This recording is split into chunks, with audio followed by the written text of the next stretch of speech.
Hey guys, so today I'm going to discuss everything about the humerus, the side determination, attachments, the borders, the surfaces, everything. So first let's see the side determination. So if you see the upper end of the humerus, it has a head which is spherical and it is more than half a sphere, it forms more than half of a sphere. It has a lesser tubercle, it has a greater tubercle. The head is always directed medially, okay, and then the greater tubercle lies more towards the lateral side. This is the way we come to know it's left side or right side. Now if you see the lower part of the humerus, it's expanded, okay, and then it has two fossae anteriorly. So this is the way we come to know it's anterior or posterior. Anteriorly there will be two fossae, okay, and these projections are seen very prominently, clearly, and posteriorly there is olecranon fossa, only one big fossa which lies posteriorly. So this is the way you determine the side at where the humerus should be. The head of the humerus, it is really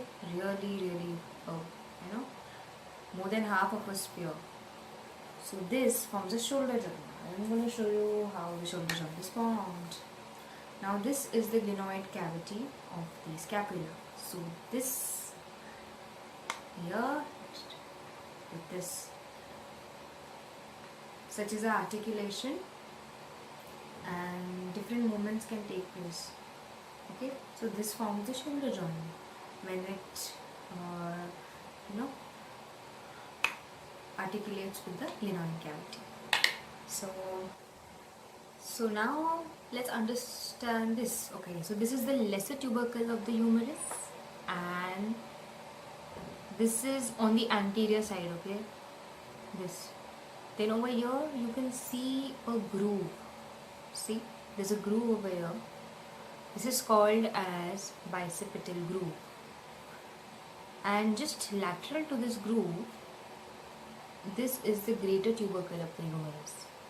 So the lesser tubercle, the bicipital groove here, and the greater tubercle of the humerus. So this greater tubercle over here, it has three impressions. If you see here, upper, middle and lower. There are three impressions here. The different muscles are attached. We'll come to that. And then let's understand the different necks. It has three necks. The humerus has three necks.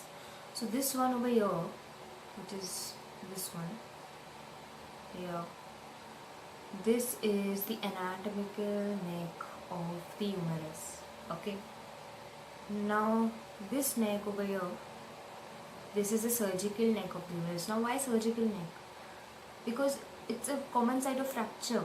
It's the most common site of fracture. So this is the surgical neck, and axillary nerve is related to that part. So there is usually paralysis of deltoid if something happens over here. So this is the surgical neck of the humerus. And now the morphological neck. The morphological neck is here, this one. It's not that prominent in adult bones. It is really prominent in the younger bones. Okay, so यहाँ पे इतना नहीं दिखने वाला है ये morphological neck. Just in front of the morphological neck, this is the anatomical neck, just around the head of the humerus. Okay, and it's really very clear. Okay, now let's understand the borders. Now it has three borders: the anterior border, then the medial border, and finally the lateral border. Now the anterior border, now if you see it in its superior part, the anterior border, it forms the lateral lip of bicipital groove here. It's forming the lateral lip of the bicipital groove, and as you go inferiorly, it fades out. Okay, fades out, and in the middle, it has a margin of deltoid tuberosity. It's a V-shaped mark called as the deltoid tuberosity. It has a margin of it. So in its upper part, it forms a lateral lip of bicipital groove in the middle part. It's on the margin of the deltoid tuberosity, and then inferiorly it fades out. And then now we come to the lateral margin. Okay, the lateral margin, it's only really very prominent only in its inferior part. If you see this, it forms a superior condylar ridge. Okay, so the superior condylar ridge is really very prominent, but as we go superiorly, it fades out, and then finally it is hardly prominent in its superior portion, in the superior part. Hardly you can just feel it. In its middle part, it fades out, and then now we come to the medial border. The medial border, similarly, in its inferior part, it is really very prominent, but as we are going up, there is it forms the medial border of bicipital groove in its upper in its superior end, superior part. Okay, and in the middle we can find a rough area where we can see it. It's here, the rough area. So this was about the borders. Now let's come to the lower end of the humerus. If you see the lower end, now see, okay, this is the medial part, this is the lateral part. Medially you have a projection, this is called as the medial epicondyle. It's really very prominent. You can feel this. You take your hand and you feel it. It's so prominent. You can feel it over here. Okay. So this is the medial epicondyle. This fossa, if you see, this is called as the coronoid fossa. Okay. Then this fossa is important when there is flexion, and a part of ulna bone, will come to the ulna bone, fits into this coronoid fossa. Okay, also called as the coronoid process. The ulna has a coronoid process, so the coronoid process fits into the coronoid fossa. And this over here is the radial fossa. Now the name suggests the radial bone ka koi part is going to articulate here during the flexion. The head of the radius articulates, okay, then there is flexion. And this is the olecranon fossa. This is, when there is extension, the olecranon process of the ulna articulates in this olecranon fossa. Okay. So these were the three fossas at the lower end. What did we see in the lower end? We saw the medial epicondyle, the lateral epicondyle, the coronoid fossa, the radial fossa, and the olecranon fossa. Now let's see these two structures. What are these?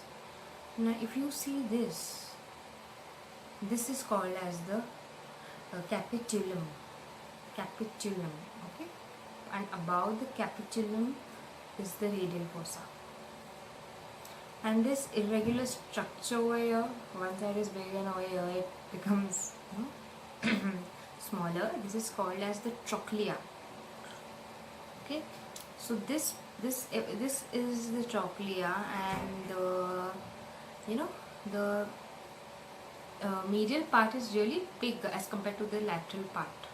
Okay, so because of this, what happens is if you extend your arm like that, okay, so there is an angle formed. It is never it's not straight, an angle is formed between the arm and the forearm. So that angle is called as the carrying angle, and one of the reason is that this trochlea, because of the shape of the trochlea, because the medial part is 6 millimeters more than this lateral part. Okay, so this was about certain important points about the different processes of the humerus. Guys, now let's discuss about the different surfaces of the humerus. So basically between the anterior border, now this is the anterior border, right? So between the anterior border and the medial border, this surface which we get is called as the anteromedial surface. So if you see the anteromedial surface, it has the bicipital groove here. This is the bicipital groove which it possesses. And if we see the anterolateral surface, it lies between the anterior border of the humerus and the lateral border of the humerus. So what does this anterolateral surface have? It has the deltoid tuberosity. And what did the anteromedial surface have?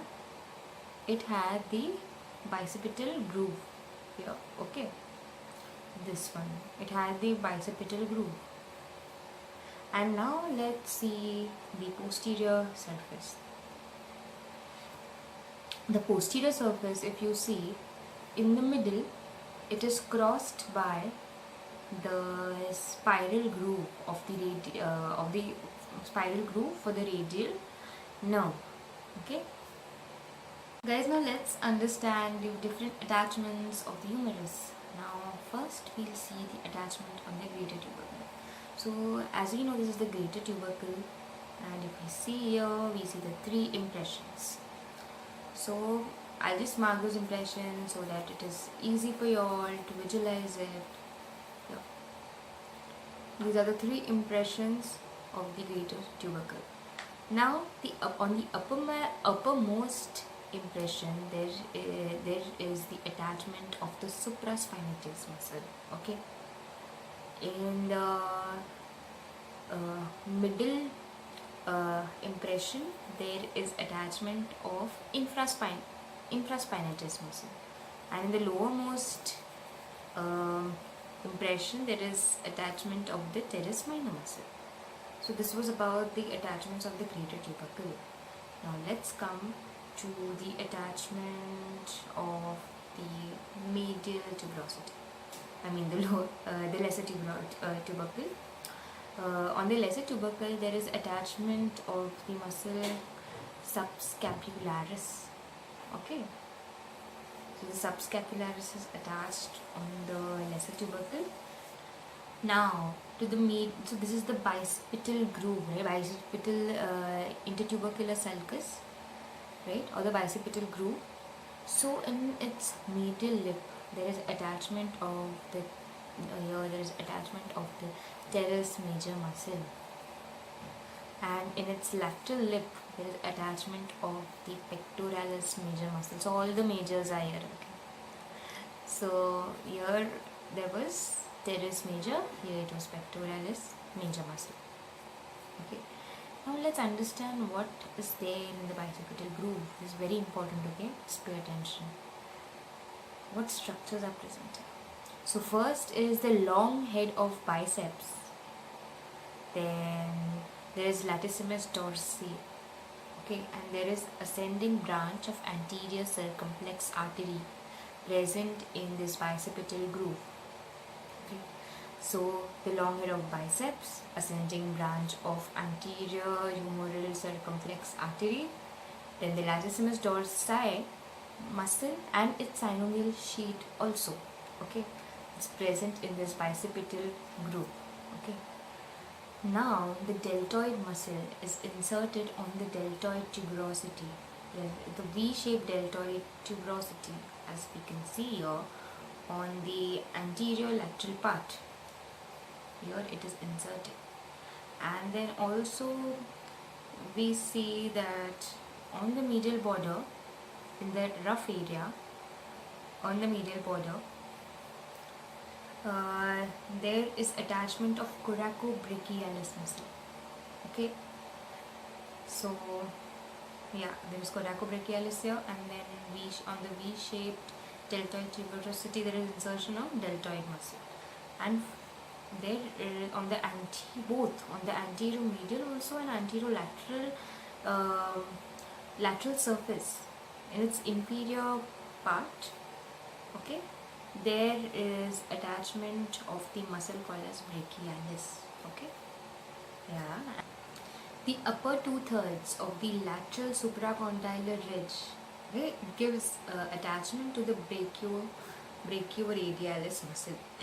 Okay, and then the attachment of anconeus muscle is just behind the lateral epicondyle, which is here, just posterior to the lateral epicondyle. It gives attachment to the muscle called as anconeus.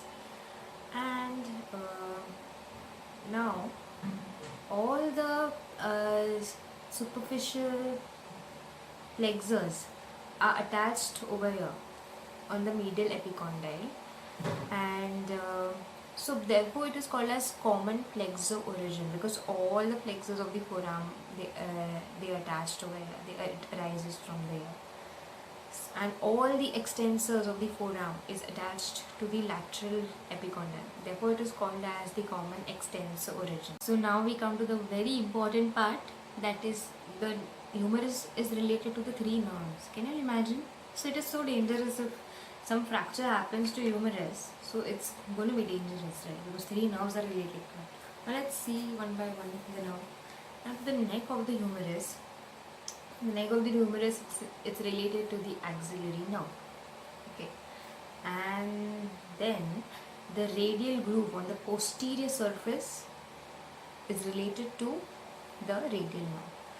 Now, just behind the medial epicondyle is related to the ulnar nerve. Okay, so therefore, this is very important to understand where applied anatomy is concerned, because fracture of the humerus can lead to paralysis, and yes. So thank you guys. So this was all about the humerus. I hope you all understood everything. Thank you.